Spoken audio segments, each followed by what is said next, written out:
Contamac's pre-market approval for orthokeratology. A new article from Contamac highlights the growing demand of hyper-decay gas permeable materials designed specifically for scleral and orthokeratology lenses.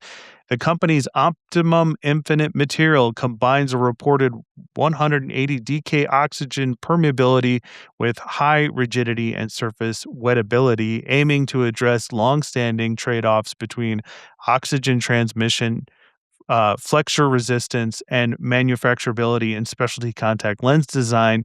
The development reflects the continued evolution of lens materials as scleral and Ortho-K modalities become increasingly mainstream. Andrew, what can you tell us about this?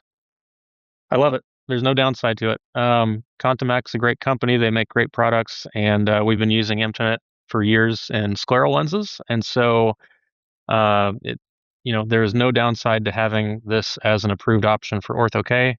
Will I immediately switch all of my patients to this? No, there's no universally good product for everybody, but it is a nice step forward.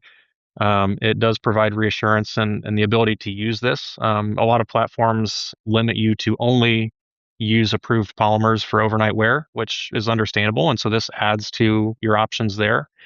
Um, yeah, no, it's a great thing.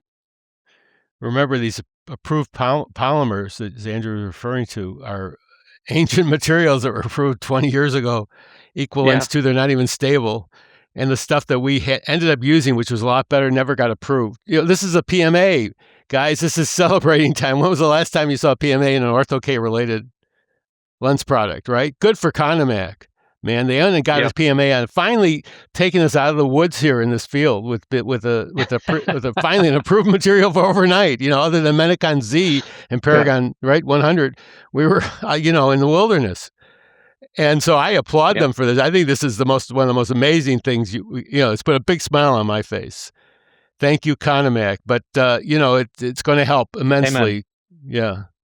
Yeah. Well, and I guess I should throw my 2 cents in there. They didn't have to do this. Approvals are not easy or cheap or anything like that. And I compared to their other product lines and things, I don't know how big of a market this is for them compared to the alternatives. And so I do kind of view this as them trying to do a good thing for the industry. And they didn't have to do it. And I agree. Thank you to Contamac. Yeah. Well, you're back in the day, we used a lot of XO, right?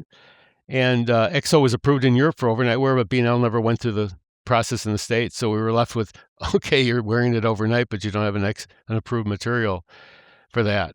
So this is just, yes. Yeah, I mean, where the rule of thumb, for practitioners, the DK materials inevitably come with compromises in flexure, wettability, durability.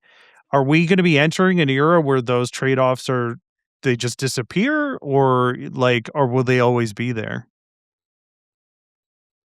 Andrew, what do you think? I think they'll always be there, but I think that they can be minimized.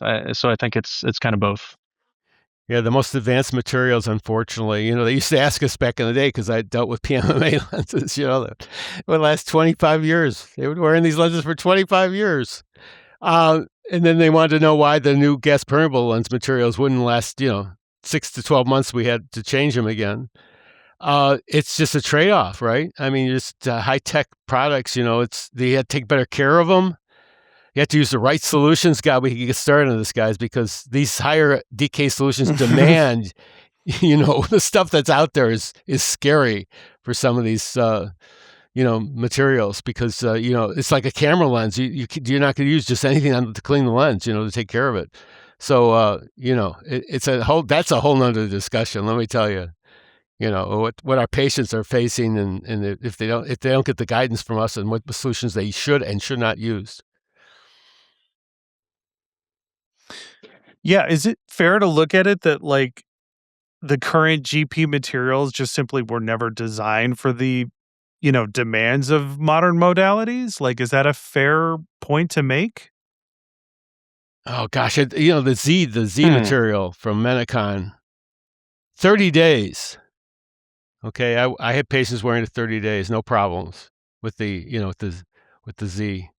No, I think they're great. They're just like the new technologies, but they're just not going to, they're eventually we probably should be in disposable Ortho-K lenses. Eventually just throw lenses out periodically and replace them. I mean, we've talked about that. You get to. I think maybe we'll get to that point. You want to talk about cool stuff. So disposable Ortho-K lenses. Yeah. I'm waiting for the 3D printing those at home every night. Interesting. Yeah, that's a great point, Andrew. Right? Like, or every day, I guess. Yeah, that's very interesting. Wow. Okay. Yeah. Or through a mall all right, kiosk. if we're done, stick your head in a kiosk, right, and make a lens.